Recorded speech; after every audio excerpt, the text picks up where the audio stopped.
का वचन में लिखा हुआ, मैं हर समय हुआ तो क्या करूंगा, धन्य कहा करूंगा और उसकी स्तुति मैं निरंतर मेरे मुख से होती रहे। हाँ, निरंतर मतलब मेरे मुख से होती रहेगी। निरंतर परमेश्वर की स्तुति हो रही है क्या? हम थोड़ा सोच कर देंगे, अपने आप को जांच कर देंगे। वही व्यक्ति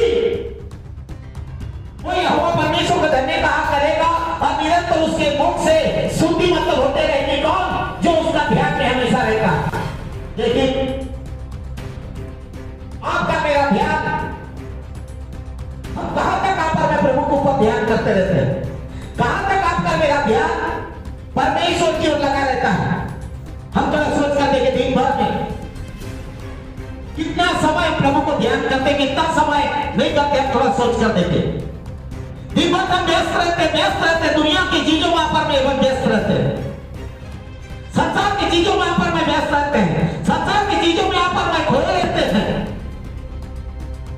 संसार की बातों में पर में फंसे रहते हैं, दुनिया की बातों में पर में फंसे रहते हैं, दुनिया की बातों में पर में बात करते रहते हैं। लेकिन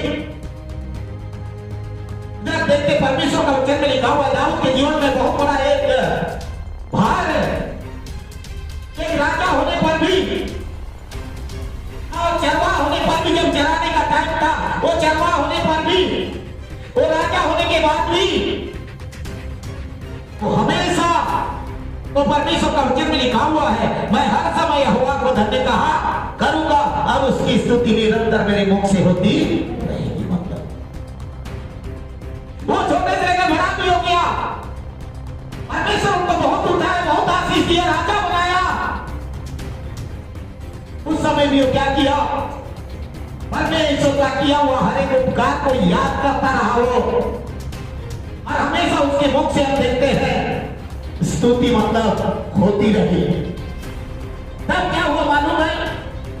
जब वो परमेश्वर के साथ बना रहा, हमेशा परमेश्वर के ध्यान में रहा, हमेशा परमेश्वर का राज्य धर्म का खोज करता रहा, तो क्या हुआ उसका जीवन में मालूम है? जब भी वो संकट उसके जीवन में आता था, जब भी समस्या उसके जीवन में आता था, जब भी परेशानी उसके जीवन में आता था, तो किसी के पास नहीं जाता था और केवल परमेश्वर के पास जाकर वो घुटना टेककर क्या करता था? वो प्रार्थना करता था। बोलो ध्यान करता प्रभु यीशु मसीह की जय। और यदि आप पर मैं हमेशा परमेश्वर के ध्यान में रहेंगे, निरंतर आपका मेरे मुंह से परमेश्वर की स्तुति होती रहेगी, हमेशा परमेश्वर को धन्य कहा करते रहे, मतलब अपना ध्यान हम परमेश्वर की ओर लगाए रहेंगे, तो परमेश्वर क्या करेगा? आपको मुझे हर एक विपत्ति से, हर एक समस्या से, हर एक परेशानी से, हर एक तकलीफ से हमारा परमेश्वर क्या करेगा? हमको बचाएगा और परमेश्वर हमारा हर एक प्रार्थना को सुनेगा। तो अगर हम देखते हैं, नीचे लिखा हुआ है, इस प्रकार का जीवन वो जी रहा था, तब उसने वचन में लिखा हुआ, मैंने यहोवा के पास गया बोलता है ना? मैंने क्या किया? यहोवा के पास गया, तब उसने क्या की? मेरी सुनाई कितनी खुशी की बात है। जो व्यक्ति हमेशा परमेश्वर का ध्यान करता है, परमेश्वर के ध्यान में रहता है, परमेश्वर के साथ अच्छा संबंध बनाकर रखता है, प्रभु के साथ अच्छा बनकर रहता है, जो व्यक्ति, जो भाई, जो बहन, जो बच्चे,